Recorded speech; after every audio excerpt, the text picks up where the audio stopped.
성경 말씀 마태복음 11장 28절로 30절 말씀입니다. 우리 함께 한 목소리로 함께 읽도록 하시겠습니다. 마태복음 11장 28절로 30절입니다. 수고하고 무거운 짐진 자들아 다 내게로 오라. 내가 너희를 쉬게 하리라. 나는 마음이 온유하고 겸손하니 나의 멍에를 메고 내게 배우라. 그리하면 너희 마음이 쉼을 얻으리니 이는 내 멍에는 쉽고 내 짐은 가벼움이라 하시니라. 아멘. 오늘도 하나님의 은혜와 축복이 우리 성도님들 모두에게 함께 하시기를 바랍니다. 오늘 말씀의 제목은 나의 멍에를 메고 내게 배우라. 같이 한번 하실까요?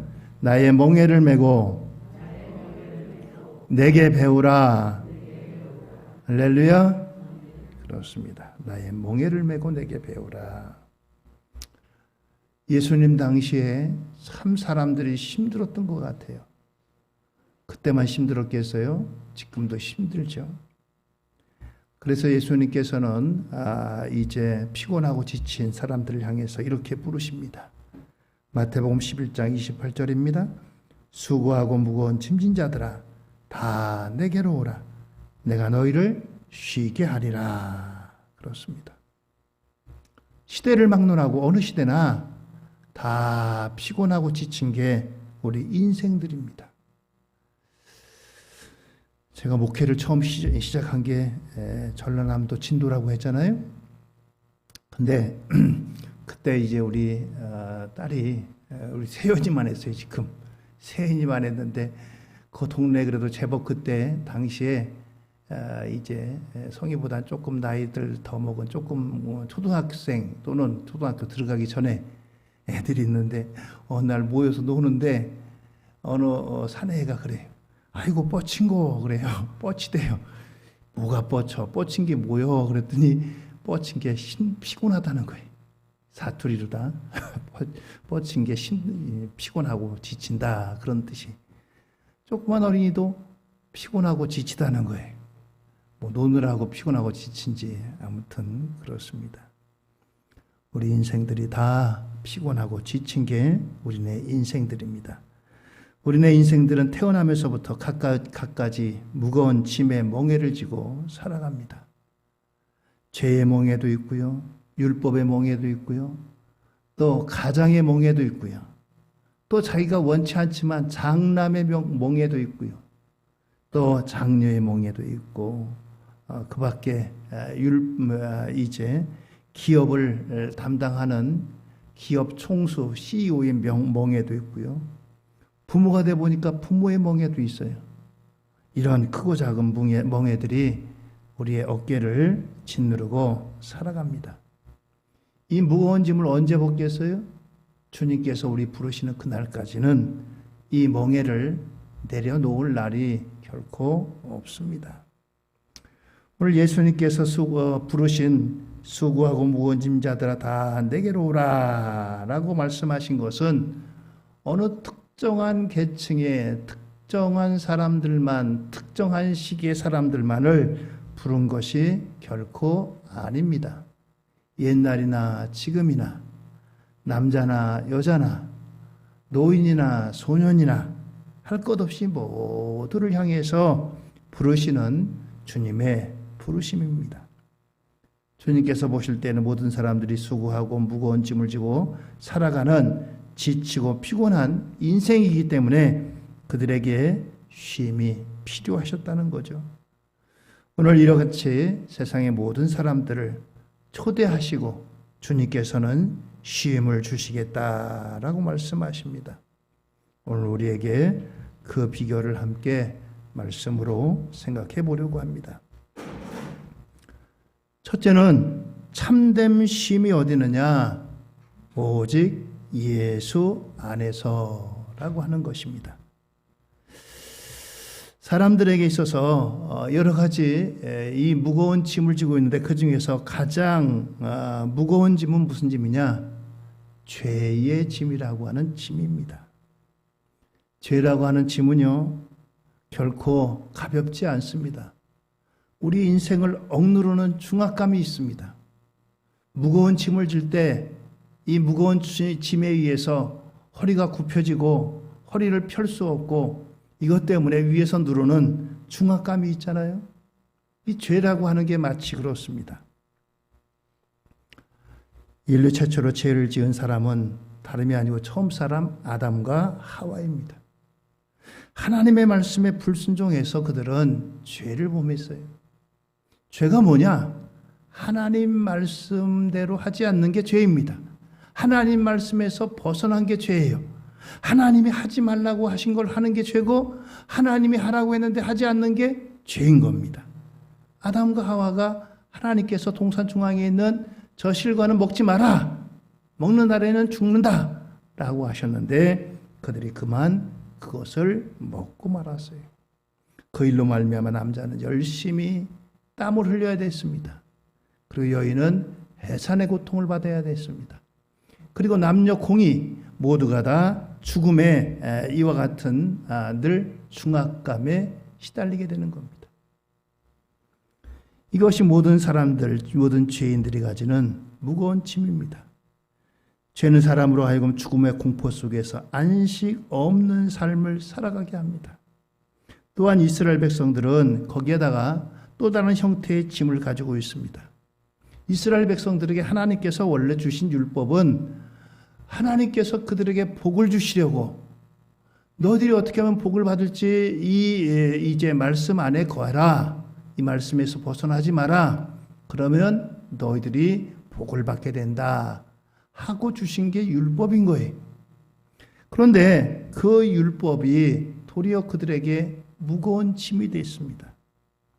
이 율법이라고 하는 것은 정죄함으로 그들을 이제 눌렀습니다. 예수님께서 그 당시의 사람들을 보니까 다 영적으로 죄의 권세에 눌려서 살아가는 사람들인 거예요. 그래서 그들을 향해서 다 내게로 오라. 내가 너희를 쉬게 하리라 라고 말씀하십니다. 그러면서 모든 이들이 예수님께 올 때 쉼을 얻을 수 있다라고 말씀하십니다. 그러면서 예수님께서는 무거운 짐을 지고 가는 사람들에게 나의 멍에를 메라. 너희들의 멍에를 메지 말고 나의 멍에, 내가 진 멍에를 너희들도 같이 메라 라고 말씀하십니다. 우리들이 지고 있는 무거운 죄의 짐, 또 율법의 짐, 세상 근심 걱정 여러 가지 멍에들을 내려놓고 예수님께서 지는 멍에를 메라라고 말씀합니다. 지금은 다 농기가 있어가지고 이제 농사 짓는데 기계를 가지고 농사 짓지만 예전에는 그렇지 못했습니다. 우리나라의 농사는 이제 소에다가 이제 그 멍에를 메고 뒤에다가 이제 밭을 간다든가 논을 갈 때 쓰는 이와 같은 것들을 걸어가지고 사용했습니다. 오늘 이 그림을 한번 보실까요? 예. 왼쪽에 있는 게 우리나라의 멍에입니다. 소 한 마리다 하죠? 소 한 마리다. 그 뒤에다 쟁기를 걸어가지고 논을 갈고 밭을 갈고 이렇게 쓰고 합니다. 그런데 이제 쟁기를 걸려면은 멍에가 있어야 돼요. 멍에가 있어야지 뒤에 걸 수가 있는 겁니다. 그런데 그 옆에 보면 소 두 마리에다가 멍에를 걸었잖아요. 이스라엘이라든가 저 동남아에 가면은 한 마리가 아니라 두 마리에다가 이 멍에를 겁니다. 멍에를 걸어요. 근데 이 멍에를 걸 때 이제 비슷한 힘을 가진 그런 소라든가 거기에다가 멍에를 걸어야지 한 마리는 어른 소에다가 한 마리는 새끼 소에다가 한 마리는 힘이 강하고 한 마리는 힘이 없는 소에다가 멍에를 같이 걸면은 이 멍에를 걸고 일을 할 수가 없습니다. 둘이 똑같이 가야 되는데 한 마리는 빨리 가고 한 마리는 뒤쳐져 있고 그러면 이 멍에가 어떻게 되겠어요? 멍에가 풀러지겠죠. 멍에를 함께 질 수가 없는 겁니다.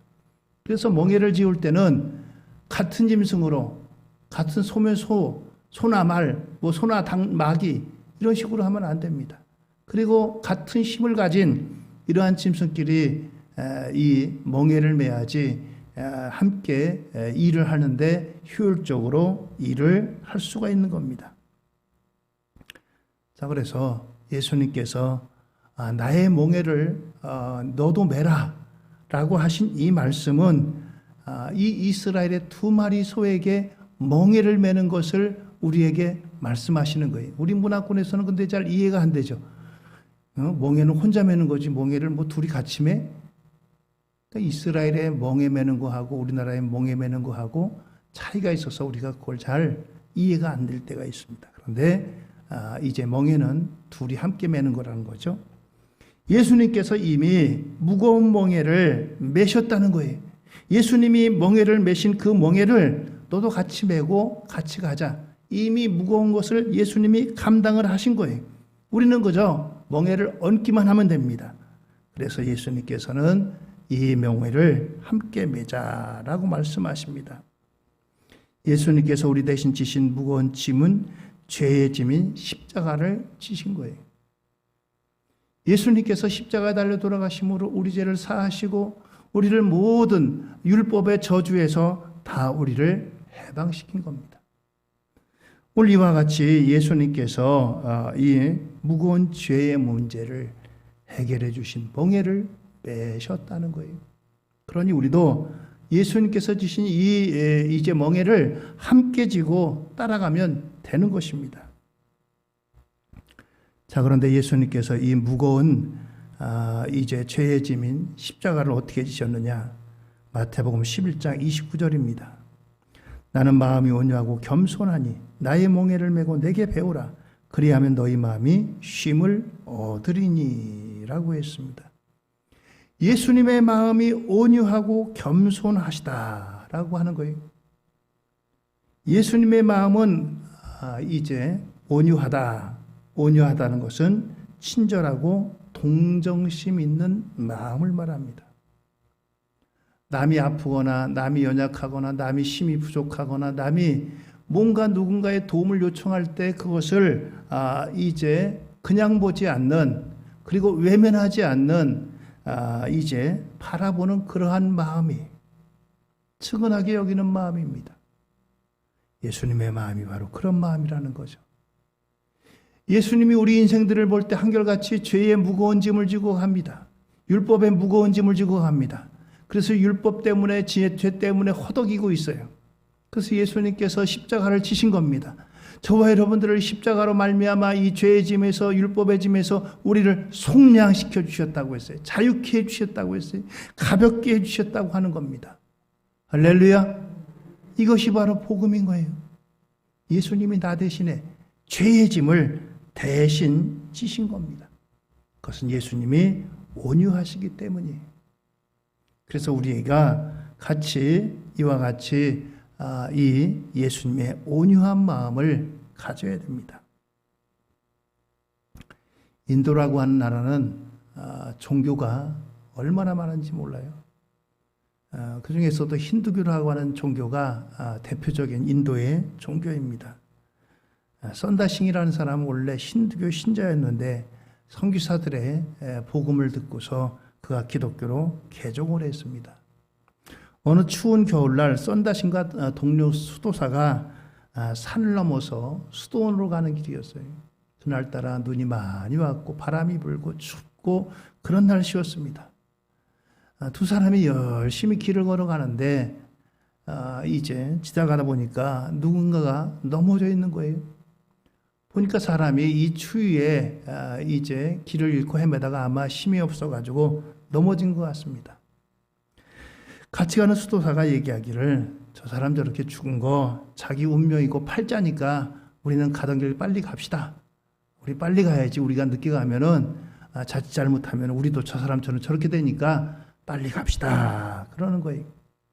그런데 썬다싱이라는 사람은 저렇게 사람이 쓰러져 있는데 저거는 우리가 저 사람을 도우라고 하나님께서 우리를 일로 보내주셨고 만나 계셨으니까 저 사람 도와서 같이 데리고 갑시다. 그러는 거예요. 동료 수도사는 썬다싱의 말을 뒤로 하고 자기 혼자 먼저 앞장서 갔습니다. 저러다가 같이 죽지. 자기 혼자 앞서서 먼저 갔어요. 이 썬다싱이 이렇게 쓰러진 사람을 일으켜 세우고 그 사람을 업고 이 바람 불고 눈보라치는 추위에 아주 힘들게 땀을 뻘뻘 흘리면서 겨우겨우 늦게 당도를 했습니다. 너무너무 늦게 당도했지만 아무튼 이제 마을에 당도를 해가지고 들어가려고 하는데 누군가가 쓰러져 있어요. 자기를 뒤로 하고 먼저 갔던 이소사였습니다. 선다싱은 이 추위에 땀을 뻘뻘 흘리는 그 체온으로 자신도 살고 또 이제 차디차게 누워있던 이 사람도 같이 살릴 수가 있었던 겁니다. 이것이 바로 온유한 마음입니다. 그렇습니다. 온유한 사람은 다른 사람의 짐을 대신 져줄 수 있는 그런 사람입니다. 이사야 42장 3절에 보면 이런 말씀이 있습니다. 상하는 갈대를 꺾지 아니하며 꺼져가는 등불을 끄지 아니하고 진실로 정의를 실행할 것이며 그렇습니다. 이게 바로 오실 메시아에 대한 그런 모습이 메시아는 이런 분이다. 온유한 분이다. 라고 말씀하시는 겁니다. 예수님은 그래서 우리가 사복음서에 보면은 이제 많은 병자들을 고쳐주신 것을 보게 돼요. 이제 나면서부터 나병 환자, 눈먼 자, 저는 자, 뭐 여러 사람들을 고쳐주셨습니다. 이것은 온유한 마음, 긍휼히 여기는 마음이 있었기 때문이에요. 예수님의 온유하신 마음이 죄짐을 지고 상하고 꺼져가는 우리를 불쌍히 여기셨고 우리의 멍에를 대신 져주셨던 겁니다. 또한 예수님의 겸손한 마음이 우리의 짐을 대신 지신 겁니다. 먼저는 이제 온유한 마음으로 긍휼히 여기고 안타까운 마음을 가지고 동정심을 가지고 이렇게 다가서야 됩니다. 그런데 이것만 가지고는 아니라 겸손한 마음도 함께 있어야 돼요. 함께 멍에를 매기 위해선 함께 멍에를 맨 사람과 같이 되어야 됩니다. 앞에 그랬죠. 어미하고 소하고 같이 멍에를 매면 안 된다고. 힘 센 사람하고 힘이 약한 동물하고 같이 묶으면 안 된다고 했죠. 같이 밸런스가 맞아야 돼요. 예수님이 하나님이시잖아요. 하나님이 우리와 같이 짐을 지기 위해서 하나님이 어떻게 내려오셔야 돼요. 하나님 위에 계신 분이 이렇게 하면서 야 너희들 올라와 같이 지자 이렇게 하시면 사람이 올라갈 수가 없어요. 하나님께서 내려오셔야 돼요. 하나님께서 내려오시는 겁니다. 그래서 하나님께서 어디까지 내려왔느냐? 사람과 같이 동등됨을 취할 것으로 여기시고 내려오셨다고 했어요. 빌립보서 2장 6절 이하입니다. 그는 근본 하나님의 본체시나 하나님과 동등됨을 취할 것으로 여기지 아니하시고 오히려 자기를 비워 조의 형체를 가지사 사람들과 같이 되셨고 사람의 모양으로 나타나사 자기를 낮추시고 죽기까지 복종하셨으니 곧 십자가에 죽으심이라. 그렇습니다. 하나님이 완전히 사람으로 낮게 이렇게 오셨다는 거예요. 낮을 뿐만 아니라 종의 형체를 가지셨다 그랬어요. 그래서 예수님 보면은 이처럼 이제 사람들이 외면하는 사람들을 찾아가셨고 그들을 섬기셨고 이런 모양으로 오셨습니다. 바로 그것이 겸손이 온유한 마음, 겸손한 마음이 곧 이와 같이 종의 멍에를 같이 매게 되는 겁니다. 예수님은 사람들을 죄의 권세로부터 해방시키시고 쉬게 하시고 정작 본인은 쉬지 못하시고 십자가의 고난과 죽음을 당하셨습니다. 그분이 우리 대신 수고하고 무거운 짐진 자가 되셨던 것입니다. 우리가 이 땅에서 무거운 짐을 지고 지쳐있을 때 우리가 잊지 말아야 할 것은 예수님께서 그 짐을 함께 지고 계시다라고 하는 것입니다. 그래서 예수님께서는 우리 대신에 이와 같이 그 멍에를 함께 메고 계신 겁니다. 예수님 우리와 함께 멍에를 메시는 것은 겸손함, 온유함이 함께 있는 거예요. 종종 보면 연말이 되면은 뭐 프로 이웃 돕기 해가지고 정치인들이라든가 연예인들이 뭐 누구를 도왔다, 뭐 어디를 방문했다 해가지고 잠깐 사진 찍고 매스컴에 내보내고 그러잖아요. 잠깐 동안. 그런데 예수님은 잠깐이 아니라 이 땅에 오셔서 실질적으로 그렇게 살아가셨다는 겁니다. 겸손한 마음, 온유한 마음이 바로 예수님이 우리들이 지고 있는 무거운 죄의 짐을 지고 함께 우리와 걸어가셨다는 겁니다. 그래서 중요한 것은 예수님이 십자가의 멍에를 메셨다는 것으로 끝이 아니라 오늘 이 예수님의 멍에를 우리도 함께 메고 가야 된다는 겁니다. 오늘 말씀의 제목이 뭐라 그랬어요? 나의 멍에를 메고 내게 배우라. 예수님이 멍에를 지셨다고 했어요. 둘이 져야 할 멍에 가운데 예수님이 지신 멍에가 있습니다. 우리들도 함께 예수님과 멍에를 메는 거예요. 예수님이 지셨으니까 나는 자유다. 나는 아무것도 안 해도 된다. 나는 막 살아도 된다. 그게 소위 말하는 이단들의 말입니다. 이단들은요, 예수님이 내 죄를 몽땅 씻었으니 내가 이제부터는 아무렇게나 살아도 된다. 이제는 죄가 아니다. 그런 식으로 얘기를 해요. 그래서 그들은 이제 예수님의 대속의 은혜를 이와 같이 잘못 증거하고 그렇게 살아갑니다. 예수님께서는 우리의 멍에를 지었어요. 중요한 것은 이제 우리가 그 멍에를 함께 지고 따라가야 됩니다. 요한일서 5장 3절입니다. 하나님을 사랑하는 것은 이것이니 우리가 그의 계명들을 지키는 것이라. 그의 계명들은 무거운 것이 아니로다. 그렇습니다. 예수님의 이제 계명, 하나님의 말씀은 결코 무거운 것이 아니다라고 했습니다. 예수님께서 우리의 계명을 우리에게 주시고 그것을 메고 예수님을 배우면서 살아가기를 원하십니다. 예수님의 말씀을 믿고 따라 살 때 우리의 마음에 진정한 쉼을 얻을 수 있다라고 말씀합니다. 우리의 삶에 있어서 가장 쉽고 가벼운 삶은 바로 예수 그리스도의 말씀을 믿고 따르는 삶입니다. 하나님의 말씀을 믿고 따르는 것이 쉬운 것이지 결코 따르는 게 쉬운 게 아니에요. 남의 종교 얘기해서는 그렇지만 어디는 108배를 해야 된대. 108배. 또 그것보다는 3000배를 해야 되고요. 또 티벳이라든가 이런 데는 삼보 1배를 합니다. 3걸음 걷고 머리부터 발끝까지 완전히 땅에 대고 그렇게 하고 먼 길을 이제 수도한다고 걸어가요. 그래서 그 사람들이 일생에 한 번 아마 그런 걸 하는 것 같은데 어떤 사람은 뭐 더 하기도 하고 완전히 무장을 하고 그냥 그 도로에서도 그렇게 삼보 1배를 해요. 그거 보고 우리나라에서도 데모할 때 보니까 삼보 1배를 한다고 하는데 뭐 하여튼 간에 그거는 이제 우리가 이렇게 정성을 들인다 봐달라 그런 거겠죠. 그러나 오늘 예수님께서는 우리에게 무거운 짐이 아니라 가벼운 짐이다 라고 말씀하십니다. 너들 삼보 1배 해야 돼? 너희들 기도응답 받고 싶어? 3000배 해야 돼? 아마 우리 무릎 다 나갈 거예요. 그러나 예수님께서는 우리에게 가볍고 쉬운 이와 같은 멍에를 우리에게 지라고 말씀하십니다. 우리가 능히 감당할 수 있는 그와 같은 멍에입니다.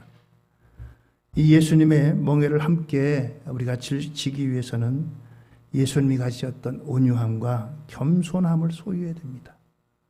온유함과 겸손함이 없이는 우리가 예수님의 멍에를 함께 맬 수가 없기 때문입니다. 밸런스를 맞춰야 되는 이것이 멍에라고 했잖아요. 예수님의 그 마음을 우리가 갖고 있을 때 예수님의 멍에를 맬 수가 있기 때문에 온유함과 겸손함은 우리가 가져야 할 덕목입니다. 예수님의 이 온유와 겸손을 따라 살지 못하게 되면 가벼운 멍에도 제대로 감당할 수 없습니다. 이 멍에는 먼저 어떤 마음을 가져야 되냐, 그것이 중요합니다. 온유한 마음, 겸손한 자세, 이것이 우리가 예수님이 지신 무거운 멍에를 지는 비결입니다. 마태복음 23장 4절로 7절에 보면 당시에 거룩한 사람들이라고 하는 바리새인, 서기관 이런 사람들이 있습니다. 이 바리새인들은 얼마나 철저하게 율법을 지키는지 모릅니다. 율법은 하나님의 말씀이에요. 그러면서 다른 사람들을 가리켜 손가락질하면서 너는 왜 이거 안 지켜? 너는 왜 안식일을 안 지켜? 너는 왜 11조를 안 해? 너는 왜 이거 안 지켜? 이와 같이 이제 지적하는 사람들이 이 바리새인들을 보면 언급을 하지 못해요. 가까이 가지는 못합니다. 저 사람들은 거룩한 사람들. 일주일에 이틀씩이나 금식해요. 일주일에 이틀 금식하라 그러면 저는 못해요. 여러분들은 하시겠어요? 뭐 11조는 물론이고 일주일에 이틀을 금식하고 뭐 기도하고 뭐 구제하고 뭐 하고 그렇게 하는 사람들이. 그런데 예수님께서 그들을 향해서 이렇게 말씀하십니다. 23장 4절 이하입니다. 또 무거운 짐을 묻고 사람의 어깨에 지우되 자기는 이것을 한 손가락으로도 움직이려 하지 아니하며 그들의 모든 행위를 사람에게 보이고자 하나니 곧 그 경문띠를 넓게 하며 옷수를 길게 하고 잔치의 윗자리와 해당의 높은 자리와 시장에서 문안받는 것과 사람에게 랍비라 칭함받는 것을 좋아하느니라. 그렇습니다. 자신의 무거운 짐을 사람에게 지우고 자신은 하나도 하지 않는데 다른 사람들에게 보이려고 경문띠를 넓게 하고 또 우리 옷수를 길게 한대요. 이게 얼마나 이제 자기는 기도한 사람이라는 거죠. 사복음서에 보면 이 바리새인들이 어디서 기도합니까? 사람들이 많이 다니는 시장통에서 기도해요. 하늘 우러러 바라보면서 저기 있는 세리라든가 그런 사람들 향해서 하나님 나는 저 죄인과 같지 않음을 감사합니다. 일주일에 2번씩 금식하게 하심을 감사합니다. 하나님 11조를 드릴 수 있게 하심을 감사합니다.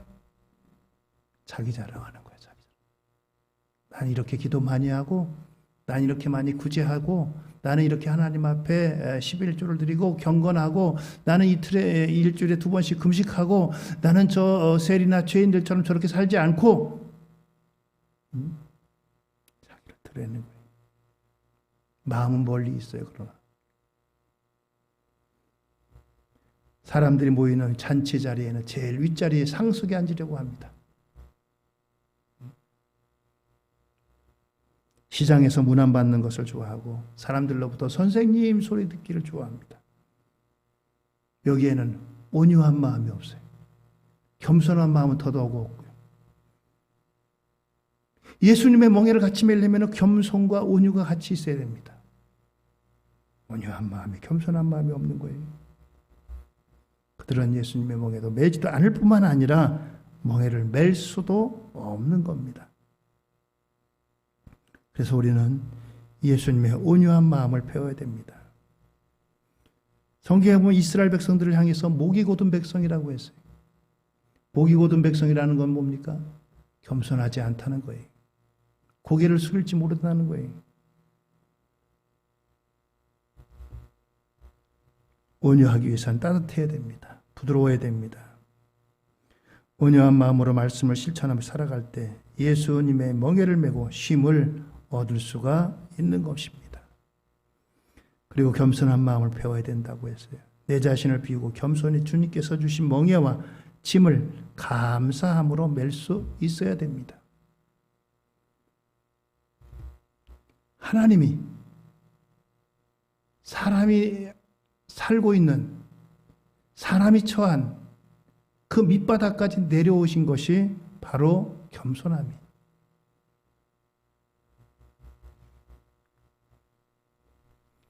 옛날에 뭐 체험 삶의 현장 체험 뭐 그런 게 있었잖아요. 뭐 광산이라든가 이런 데 가서 일일 체험하고 또 뭐 이제 바닷가에 가서 고기 잡는 거 일일 체험하고 하루면 끝나요. 그거는 잠깐 동안 텔레비전 나오기 위해서 찍고 그러면 끝나는 겁니다. 끝나면 옷 벗어 던지고 다시 일상으로 돌아가는 거예요. 옛날로 돌아가는 거예요. 잠깐 동안은 그걸 체험하는 거예요.